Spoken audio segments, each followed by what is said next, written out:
వసంతవల్లరికి స్వాగతం. ఈనాటి వసంతవల్లరిలో సుప్రసిద్ధ కథా రచయిత స్వర్గీయ బెహరా వెంకట సుబ్బారావు గారి హాస్య రచన చెయ్యి ఊచమ్మ చెయ్యి ఊచు వింటారు.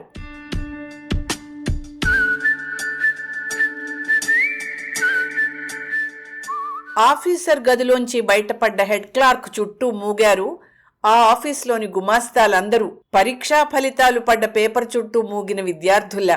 అందుకు కారణం ఆ గుమాస్తాలందరూ దీపావళి పండక్కి సెలవులు పెట్టారు. అత్తవారిళ్లకు వెళ్లేవారు, పుట్టింటికి వెళ్లేవారు.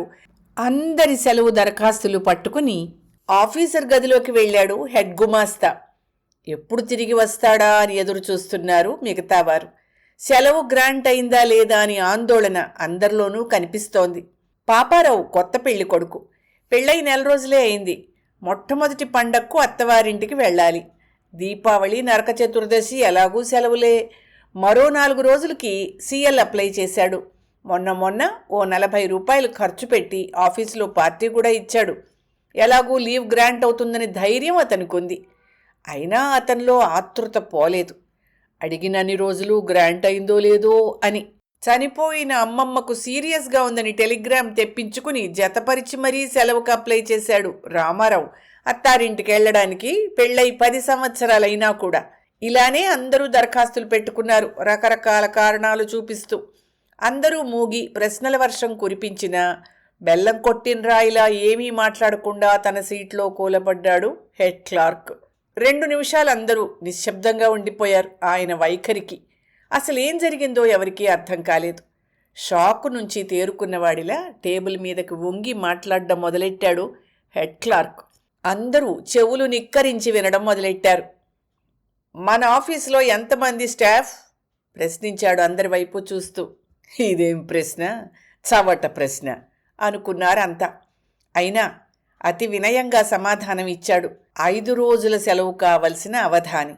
3 యూడీలు, 8 ఎల్డీలు, 4 అటెండర్లు, ఓ టైపిస్టు, మొత్తం 16 మంది సార్. అందరూ అవునన్నట్టు కాళ్ళు చేతులు చకచకా తిప్పారు. అయితే 16 మందిలోనూ 11 మంది సెలవు పెడితే ఎలా? అందరికీ ఒక్కసారి సెలవు గ్రాంట్ చేయనన్నాడు ఆఫీసరు. హెడ్ గుమాస్తా మాటలకి అందరికీ నడుములు విరిగాయి. సార్, నేను మొట్టమొదటి పండక్కి తప్పకుండా వెళ్ళాలి సార్, కొత్త పెళ్లి కొడుకు వాపోయాడు. మా అమ్మమ్మకి నిజంగానే సీరియస్గా ఉంది సార్. ఆఫీసర్ నమ్మలేదేమోనన్న అనుమానం వచ్చింది యూడి రామారావుకి. ముందు మీరంతా ఎవరి సీట్లలో వాళ్ళు కూర్చోండి విసుక్కున్నాడు హెడ్ క్లర్క్. అందరూ అతి వినయంగా అతని ఆజ్ఞను పాలించారు. ఓ 5 నిమిషాలు ఆగి మళ్ళా మొదలెట్టాడు హెడ్ క్లర్క్. ఆఫీసర్ ఓ విషయం చెప్పారు. ఏమిటి సార్? ఏకకంఠంతో అడిగారంతా ధైర్యం కూడా తీసుకుని. ఓ కమిటీ వేయమన్నారు. కమిటీయా? తెల్లబోయారంతా. ఎల్డీసీ శర్మ చేతిలోని పొడుం డబ్బీ కిందపడి పొడువంతా నేలపాలయింది. గుప్తా పెన్ను జారి కిందపడి పాళీ విరిగిపోయింది. ఫైలుకు ట్యాగు తగిలించబోయి గుండు సూది వేలికి గుచ్చుకున్న విశ్వనాథానికి ఓ 1/2 లీటర్ రక్తం కారి ప్రవహించింది. అందరూ నిశ్చేష్టులయ్యారు, నీరుగారిపోయారు, కొయ్యబారిపోయారు. అప్పటికీ ధైర్యం సడలనివాడు ఒక్కడే, mister Paparao, the new braid groom. ఇదంతా గమనిస్తున్న టైపిస్ట్ లిల్లీ కిలకిలా నవ్వింది. ఆమెను పంచదార చిలకల కరకరా నవిలి మింగేయాలనుకున్నాడు పాపారావు. అలాగే చూశాడు ఆమె వైపు. ఆమె ప్రసన్నవదనయ్యి ఓరకంట చూసింది అతన్ని. ఐస్ అయిపోయాడు. పాపారావును దగ్గరికి రమ్మని సైగ చేసింది. అంతకుముందే ఆమె హెడ్ క్లర్క్ కన్నా ముందు ఆఫీసర్ గదిలోంచి బయటకొచ్చింది కాబట్టి ఈ విషయాలు ఆమెకు తెలిసాయని ఆశ కలిగింది పాపారావుకి. ఆమె దగ్గరకు వెళ్ళాడు. అతని చెవిలో ఆమె ఏదో ఊదింది. అంతే, ఎగిరి గెంతేశాడు. టైపిస్టు సీట్ నుంచి హెడ్ క్లర్క్ సీటుకు ఒకే ఒక్క జంపు చేశాడు. అమాంతంగా హెడ్ క్లర్క్ చేతిని తన చేతిలోకి తీసుకున్నాడు.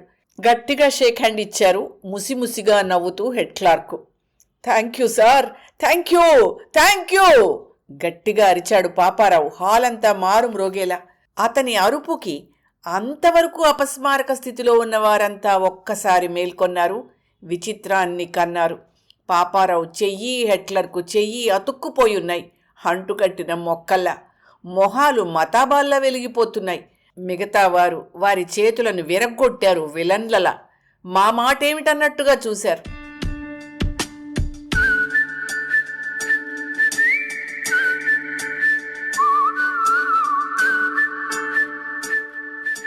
దీపావళికి అత్తవారింటికి బయలుదేరుతున్న పాపారావు ఆరోసారి అద్దంలో చూసుకుని ఈల వేసుకుంటూ తలదువ్వుకున్నాడు. తన బోసి చెయ్యి కనబడింది. ఎన్నాళ్ల నుంచో ఓ రిస్టు వాచి కొనుక్కోవాలనుకుంటున్నాడు. ప్రతి నెలా లోటు బడ్జెటే.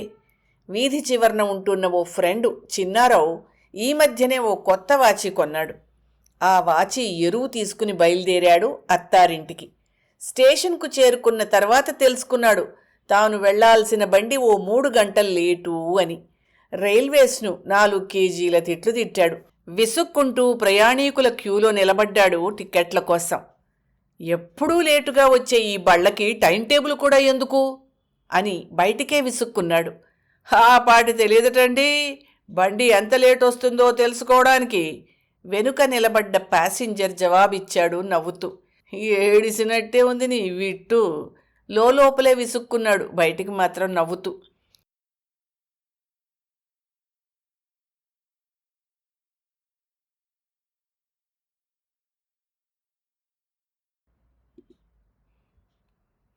రిక్షా దిగేసరికి మరుదులు మరదళ్ళు అందరూ బావగారొచ్చారు అంటే బావగారొచ్చారు అని చుట్టుముట్టేశారు.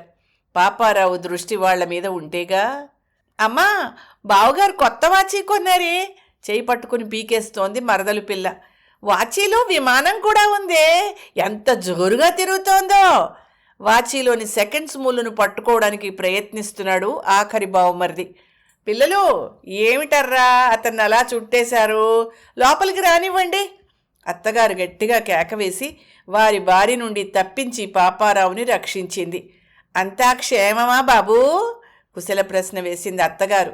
బావగారు మరేమో, అక్కేమో.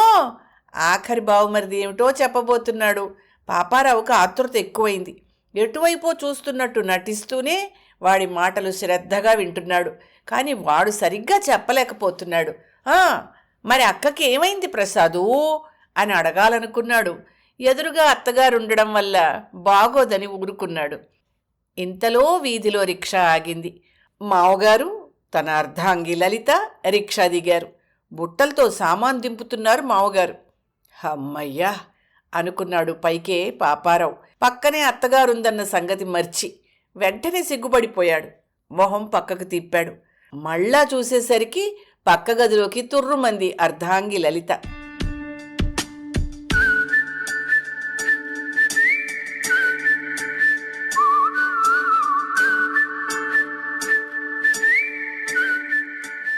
తెల్లవారుజామున అత్తగారు తలుపు తట్టింది.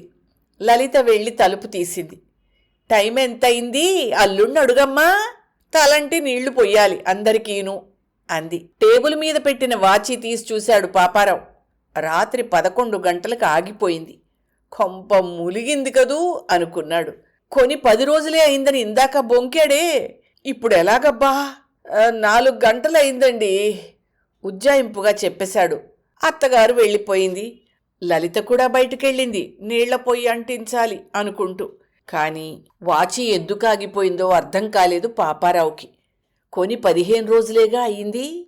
మంచిదేనే, స్మగుల్డు, ఫారింది, పెట్టెలో పెట్టేస్తే సరి. కొత్త వాచి కదండి, అప్పుడే రిపేరా అని లలిత అడిగితే, కొత్తగా కొన్న వాచి కదా ఎందుకు పెట్టుకోవడం లేదు అని అత్తమావలు అడిగితే, మీకు విసుగ్గా ఉంటే నే పెట్టుకుంటాను ఇవ్వండి అని 10వ క్లాస్ చదువుతున్న పెద్ద బావమరిది అడిగితేనో. ఏం చెయ్యాలో తెలియని అయోమయ స్థితిలో పడ్డాడు పాపారావు. ఓసారి కుదిపి చూశాడు వాచీని. మళ్ళా నడవడం ప్రారంభించింది. బతికాన్రా భగవంతుడా అనుకుని టైము 4 గంటలకి పెట్టేశాడు కీ ఇచ్చి. స్నానాలు ముగించి గదిలోకొచ్చి మళ్ళా వాచి చూసుకున్నాడు. ఆగిపోయి ఉంది. ఓ 10 నిమిషాలు మాత్రమే కదిలింది. మళ్ళా కదిపాడు. నడవడం మొదలెట్టింది. ఇదెక్కడ వాచిరా బాబు విసుక్కున్నాడు తనలో. కాఫీలు టిఫిన్లు అయ్యాయి. కొత్త బట్టలు తొడుక్కుని వాచీ పెట్టుకుని వీధిలోకి బయలుదేరాడు పాపారావు. వాచీ రిపేర్కి చూపించడానికి రహస్యంగా. కానీ అతని బ్యాడ్ లక్ పెద్ద బావమరిది కూడా వెంటపడ్డాడు. కొత్త వాచీకి అప్పుడే రిపేరా? సెకండ్ హ్యాండ్ది కొన్నారు కాబోలు బావగారు అంటాడేమో అనుకున్నాడు పాపారావు. బావమరితో సహా బయటపడ్డాడు బజారుకి. అరగంటకో పావుగంటకో చెయ్యి విదిలించాల్సొచ్చేది. బావమరిదిని తప్పించుకోవాలని ప్రయత్నం చేశాడు. స్టేషన్ దగ్గర ఓ ఫ్రెండ్ ఉన్నాడు, చూసొస్తాన్రా, నువ్వు ఇంటికెళ్ళిపోకూడదు అన్నాడు. ఇవాళ స్కూల్ సెలవే కదా బావా, నేను వస్తా అన్నాడు బావమరిది. ఇక చేసేది లేక ఇంటి ముఖం పట్టాడు పాపారావు. వాచీకి సెకండ్స్ ముళ్ళుండడం, దానికి ఏరోప్లేను బొమ్మ ఉండడం మరీ ఇబ్బంది వచ్చింది. వాచీ ఆగిపోయిందన్న సంగతి ఇట్టే తెలిసిపోతోంది. ఆగిపోతుందనే భయంతో ఎడమ చెయ్యి తరచూ విదిలించాల్సి వచ్చింది. మధ్యాహ్నం భోజనాల దగ్గర అందరూ వరుసగా కూర్చున్నారు. మామగారు కుడి పక్కన, పెద్ద బావమరిది ఎడం పక్కన, మధ్యలో అతను, ఎడం చేతికి వాచి. బాబూ, నీకు పెందరాళే భోజనం చేయడం అలవాటు కాబోలు, ఇవాళ చాలా ఆలస్యమైంది అంది అత్తగారు పప్పు వడ్డిస్తూ. వాచి చూసుకున్నాడు, ఆగిపోయింది. ఓసారి చెయ్యి విదిలించాడు. పర్వాలేదండి, 12 అయింది అన్నాడు. అన్నట్టు వాచి ఎంత కొన్నావోయ్? మన ప్రసాద్ వాచి కావాలని చంపేస్తున్నాడు అడిగారు మామగారు పప్పు కలుపుతూ. 230 రూపాయలండి. కాస్త ఎక్కువగానే చెప్పాడు, ఘనంగా ఉంటుందని. ఏ కంపెనీ అన్నారు మామగారు. పప్పు అన్నం ముద్ద నోట్లోనే ఉంచుకున్నాడు, మింగకుండా ఆలోచిస్తూ. మింగితే వెంటనే జవాబు చెప్పాలి. అతనికే తెలీదు అదే కంపెనీదో. తర్వాత చూస్తాను. ఏదంటే అన్నం ముద్ద మింగి మంచినీళ్లు నెమ్మదిగా తాగడం మొదలెట్టాడు, వాచి పేరు జ్ఞాపకం చేసుకుంటూ. ఫేవర్ లూబా అని అతను చెప్పినట్టు జ్ఞాపకం వచ్చింది. ఆ మాటే చెప్పాడు మామగారితో. తర్వాత చూసుకున్నాడు, ఫేవర్ లూబాయే. అబ్బో, పర్వాలేదు అనుకున్నాడు. కానీ వాచి ఆగిపోయింది. మళ్ళా చెయ్యి విదిలిచ్చాడు. అదేమిటో చెయ్యి అలా అంటున్నావు? మామగారు కంగారుగా ప్రశ్నించారు. ఎదురుగా నిలబడ్డ అత్తగారు అందుకుంది వెంటనే. అవును బాబూ, ఉదయం నుంచి చూస్తున్నాను, చెయ్యి ఎందుకు అలా విదిలిస్తున్నావు అస్తమాను? అయోమయ స్థితిలో పడ్డాడు పాపం పాపారావు. ఏం చెప్పాలో తెలీదు. అంటే అది కాదండి, చెయ్యి కాస్త తిమ్మెర్లుగా ఉంటేను. ఏదో అబద్ధం ఆడేశాడు. అత్తగారు మరీ కంగారు పడింది. వాతగుణం అయ్యుంటుంది బాబు, మగవాడికి ఎడమ చెయ్యి. అమ్మో, కాలు కూడా తిమ్మెర్లు లేదు కదా. భర్త వైపు తిరిగింది. ఏమండి, కాస్త భోజనం అయ్యాక మన అప్పల నరసయ్య దగ్గరికి వెళ్ళండి, మందిస్తారు. చిన్న పావునైనా పెద్ద కర్రతో కొట్టమన్నారు. అలా నిర్లక్ష్యం చేయకూడదు. ఎంతకాలంగా ఉంది బాబు ఈ పీకుడు తిమ్మెరాను? మామగారు అందుకున్నారు. నిన్నటి నుంచేనండి. మీరేం గాబరా పడకండి మామగారు, అదే పోతుంది. ఆయన అన్నింటికీ నిర్లక్ష్యంగానే ఉంటారమ్మా. ఈ మాట అర్ధాంగి లలిత వంతయింది. అదేమిటో అంత ఈజీగా కొట్టిపారేస్తావు? మా తాతగారికి ఇలాగే 4 రోజులుండి పక్షవాతంలోకి దింపింది. ఆయనకి ఎడం వైపేను. ఇలాంటి వాటికి అప్పల నరసయ్య మంచి తెలుగు మంది ఇస్తాడు. కొంచెం ఆలస్యమైనా మరి కనపడదు. ఇలాంటి వాటిని పువ్వులోనే తెంపి పారేయాలి. మామగారు చాలా దూరం పోయారు అప్పుడే. అయోమయ స్థితిలో పాపారావు ఏమీ అనలేకపోయాడు. అత్తగారు పెరుగొడ్డిస్తుంటే ధైర్యం చేసి అన్నాడు మామగారితో అనలేక. ఏం పర్వాలేదు అత్తయ్య గారు, రేపు మా ఊళ్ళో డాక్టర్కి చూపించుకుంటానుగా అన్నాడు అప్పల నరసయ్య మందు అక్కర్లేదనే అర్థం వచ్చేలా. పోనీ అలాగే చెయ్యి బాబు, కానీ ఇక్కడున్న 4 రోజులు ఈ మందు వాడు, నష్టమేమీ లేదుగా. మరేమీ మాట్లాడలేకపోయాడు పాపారావు. మధ్యాహ్నం 3 అయ్యేసరికి అప్పల నరసయ్యతో తయారయ్యారు మామగారు. గుణాలన్నీ అడిగి తెలుసుకున్నాడు అప్పల నరసయ్య. 8 పొట్లాలు, కొంచెం సీసాతో తైలము ఇచ్చాడు. మందు పొట్లాలు 3 పూట్ల అల్లం రసంతో గాని మిరియాల కషాయంతో గాని వేసుకోమన్నాడు. తైలం 2 పూటలా మర్దన చేసుకోవాలన్నాడు. ఆ పూట అతనే మర్దన చేశాడు చేతికి. ఏమీ అనలేకపోయాడు పాపారావు. మందు వేసుకున్నాడు. దీపావళి రాత్రి అందరూ బాణసంచా కాలుస్తూ ఆనందంగా ఉన్న పాపారావుకి మాత్రం ఏమీ తోచలేదు. ఒంటి మీద తేళ్లు జర్రులు పాకుతున్నట్టుంది. గంట ఒక యుగంలా ఉంది. ఈ గండం గడిచేది ఎలాగురా బాబూ అని ఆలోచిస్తున్నాడు. మర్నాడు ఉదయమే ప్రయాణం కట్టాడు. ఎవరెంత బ్రతిమిలాడినా సెలవు లేదు అని బుకాయించాడు. రైలు బయలుదేరబోతుండగా మామగారు మరోసారి హెచ్చరించారు. అశ్రద్ధ చెయ్యకు బాబూ, మంచి డాక్టర్కి చూపించుకో, వెంటనే ఉత్తరం రాయే. అమ్మాయి లలిత, వారానికో ఉత్తరం రాయమ్మా, నువ్వు కూడా అశ్రద్ధ చేయకు. అలాగే అలాగే అని తల ఊపారిద్దరు. రైలు కదిలింది. బావమరిది చెయ్యి ఊపాడు. తనూ చెయ్యి ఊపాడు వాచి చూసుకుంటూ.